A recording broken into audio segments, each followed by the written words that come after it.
భారత్ తన 3వ స్వదేశీ అణుశక్తితో నడిచే బాలిస్టిక్ మిసైల్ జలాంతర్గామి ఐఎన్ఎస్ అరిదామన్ను శుక్రవారం భారత నౌకాదళంలోకి ప్రవేశపెట్టిందని ఏఎన్ఐ న్యూస్ ఏజెన్సీ రిపోర్ట్ చేసింది. దీనిని కేంద్ర రక్షణ శాఖ మంత్రి రాజ్నాథ్ సింగ్ కూడా ఎక్స్ ద్వారా పోస్ట్ చేశారు. ఐఎన్ఎస్ అరిదామన్ ఒక పదం మాత్రమే కాదు, ఒక శక్తి అంటూ ఆయన ట్వీట్ చేశారు.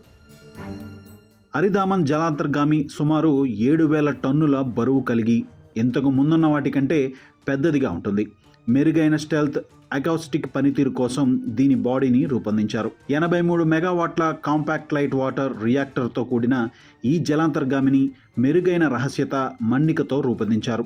ఇది అడ్వాన్స్డ్ స్వదేశీ సోనార్ సిస్టమ్, ధ్వని నిరోధక సాంకేతికతలను కలిగి ఉంది.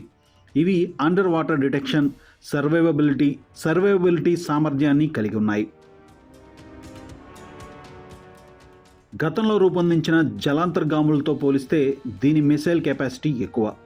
ఐఎన్ఎస్ అరిదామన్లో 8 వర్టికల్ లాంచ్ సిస్టమ్ ట్యూబ్లను అమర్చారు. ఇది గత జలాంతర్గాముల కంటే రెట్టింపు.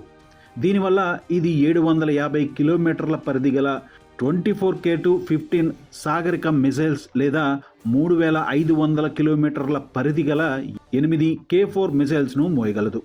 భవిష్యత్తులో రాబోయే సుమారు 6,000 కిలోమీటర్ల పరిధి గల K5 మిసైల్స్ను కూడా ఇది సపోర్ట్ చేయగలదని భావిస్తున్నారు. ఐఎన్ఎస్ అరిదామన్ మొదటి 2 జలాంతర్గాముల కంటే పెద్దది, మరింత శక్తివంతమైంది.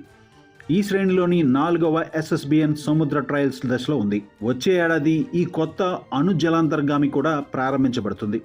ఇది కూడా అరిదామన్ తరగతికి చెందిందే. ఇప్పటివరకు నిర్మించిన జలాంతర్గాముల్లోకెల్లా పెద్దది, మరింత శక్తివంతమైనది 5వ SSBN నిర్మాణం. భారతదేశం న్యూక్లియర్ ట్రియాడ్ను పూర్తి చేసింది. అంటే అది గాలి, భూమి, సముద్రంలో అణ్వాయుధాలను ప్రయోగించగలదు. శత్రువుల రాడార్లకు చిక్కకుండా సముద్ర గర్భంలో దాక్కుని అణుదాడిని తిప్పికొట్టగల సామర్థ్యాన్ని ఇది కలిగి ఉంది. సముద్రంలో భారత అణ్వాయుధాలు కలిగిన అతి కొద్ది దేశాలలో ఇండియా కూడా ఒకటి. America, Russia, UK, France, China వంటి దేశాలు కూడా ఈ రకమైన ఆయుధాలను కలిగి ఉన్నాయి. భారత నౌకాదళం తన మొదటి పూర్తిగా స్వదేశీ పరిజ్ఞానంతో రూపొందించిన న్యూక్లియర్ అటాక్ సబ్మెరైన్ 2036-2037 నాటికి, ఆ తర్వాత సుమారు 2 సంవత్సరాల్లో రెండవ దానిని అందుబాటులోకి తీసుకువచ్చే యోచనలో ఉన్నారు.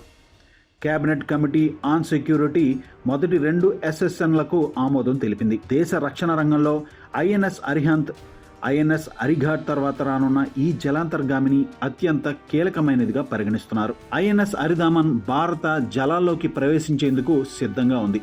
దేశ సముద్ర రక్షణ సామర్థ్యాన్ని పెంచడంలో ఎంతో కీలకంగా పనిచేస్తుంది.